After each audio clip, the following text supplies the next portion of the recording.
After Vietnam, the amount of war shown on television increased dramatically. We now live in a time where if something happens in the war, it's automatically broadcasted on TV.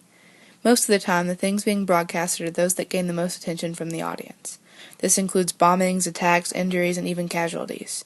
Having this broadcasted on national television almost 24/7 causes a decrease in the amount of public support.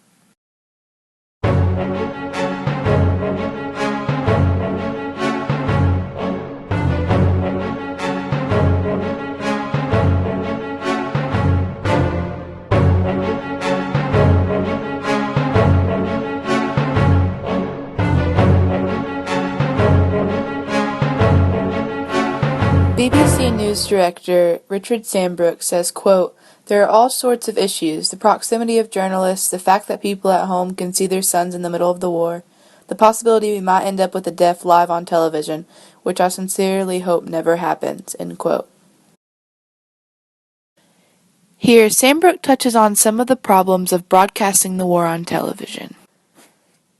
In his statement, Sambrook specifically mentions the impact that the media has on family when reporting the war.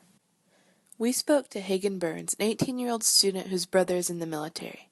She gave us some insight on what it's like to rely on the media for all information concerning your family member and their safety.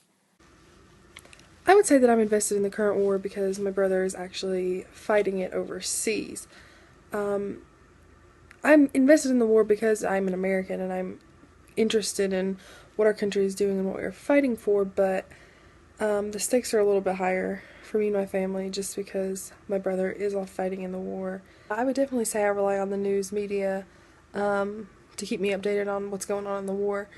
You know, I don't really get to talk to my brother, so I don't really get a first-hand account of what's going on, you know, besides a letter every now and then. But basically the media is all we have to tell us about what's going on in the war. Honestly, I would say the betrayal causes me to be less supportive of the war. Of course I'm going to be supportive because I'm going to support my country and I'm going to support my brother.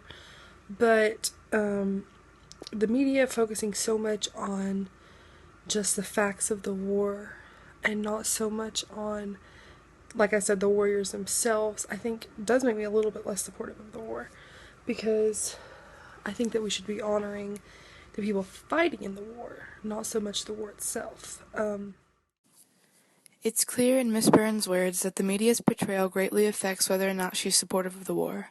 According to an article on theage.com, in World War I it was photography. Broadcasting and newsreels defined World War II.